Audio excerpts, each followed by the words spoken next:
Spoiler alert. I don't know if anyone knew this before they came here today, but you are going to die. Sorry to break that news at a FunnyBizz conference, but it is the truth. Hopefully not today, hopefully not tomorrow, but some point in the future. So why do I bring this up? This was the premise of all insurance advertising for probably the last 50 years. The first one, are you making plans for your wife's death? You could take that a lot of different ways. There's actually some amazing stuff in here beyond just the headline, as in under the bleach thing, it says, after hours of office work, could you come home to hours of housework? So I think if I had that attitude, my wife would manage to find that knife into my back. So your wife's going to die. Oh, my God. The ad with the little girl. Don't leave your kids in a lurch. Your cute little kids. The last one, it's a guy with a mustache and a tweed jacket. Just looks like the epitome of this is boring, serious stuff, pay attention. So this was the premise of all insurance advertising.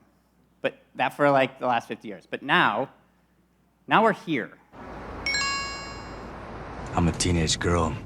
My BFF Becky texts and says she's kissed Johnny. Well, that's a problem, because I like Johnny. Now, I'm emotionally compromised and whoopsies. I'm all, OMG, Becky's not even hot. And if you've got cut rate insurance, you could be paying for this yourself. So get Allstate.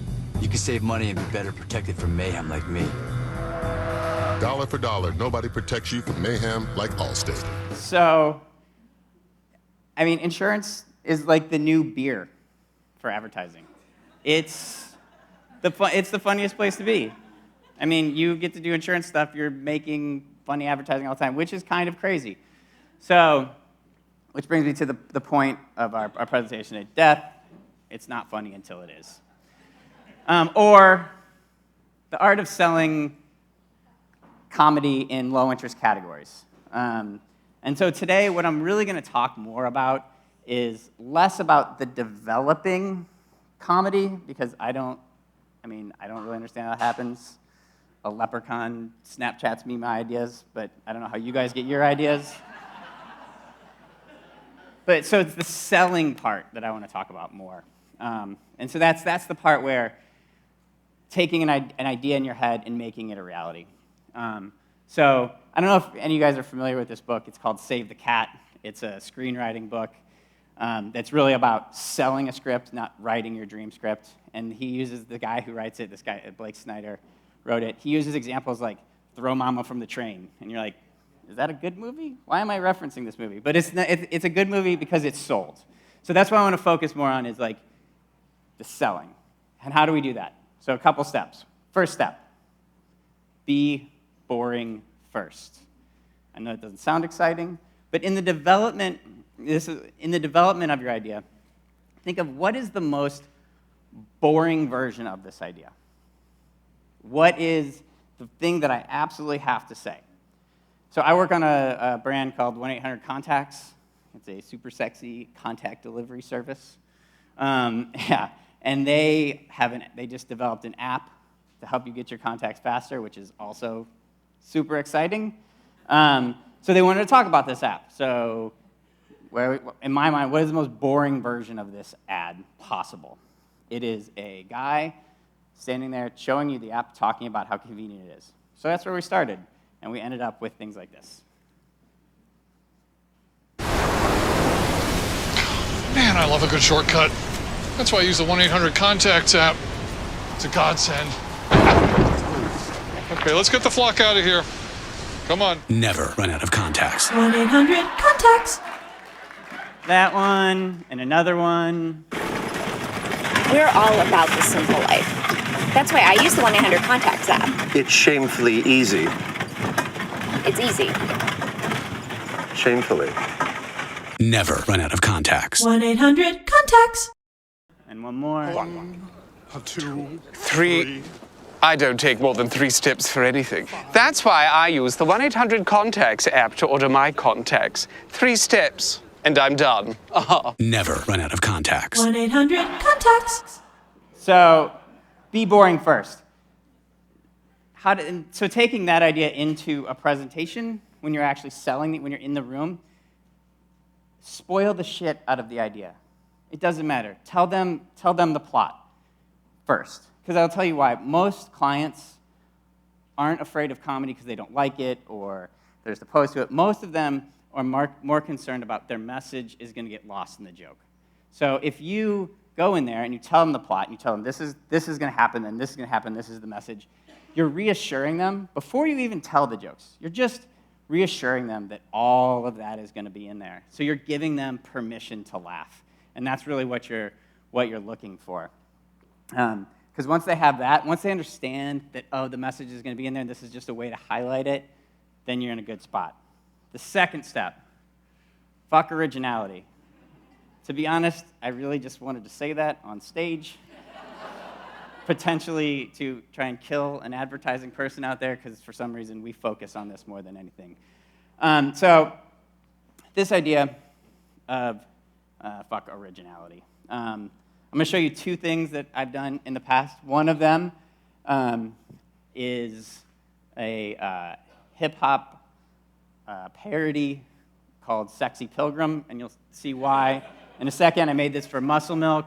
I'm just going to show a short clip of it. I'm not going to show the whole thing. In the UK, they disrespected my style, so I split for the new world. To party a while was a banging boat ride. We broke all the taboos. How that no one got scurvy. You could call it a cruise. So it's a Sexy Pilgrim. And then about a year later, I made this for Mattel Games.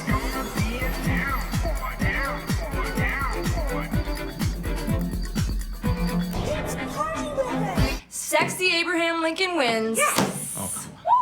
Apples to Apples, the game of crazy combinations. So I stole from myself. Who cares? But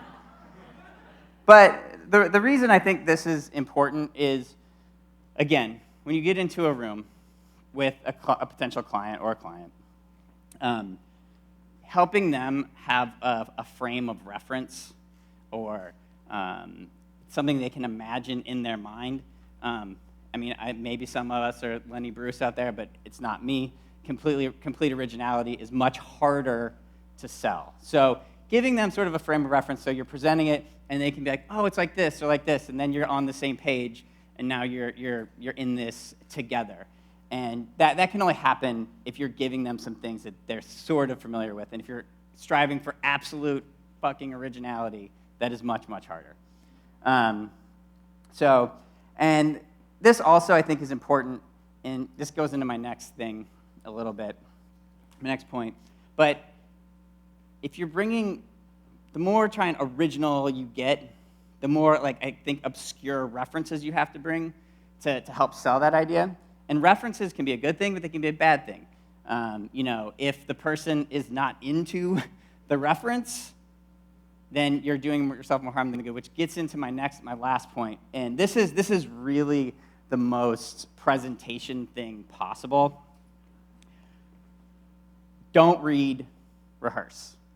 Nothing is funny if you're reading it like this. It's just not funny if I say there's a sexy Abraham Lincoln who's dancing. It's just not funny, right? So you have to really think about this, and what I've started to think about this is when I'm presenting, I'm putting on a one-act play for the client. And it is the worst fucking thing in the world. I'm just going to say it. It's awful, because you're really putting yourself out there. I am not a theater person, just not me. So you really have to learn how to commit, to sell yourself, to really put on a play for these people and just see what happens. I'm going to show you an example of, I think, what the best case of this for me was. This is another spot for 1-800-CONTACTS. Take solace in knowing other people are suffering even more than you. Like me, these glasses are the real tragedy. They don't even go with my outfit. But that's what I get for running out of contacts. Never run out of contacts. Always fast, free shipping for online orders. 1-800-CONTACTS. So then there's another really quick one. I'll just show the one along with that.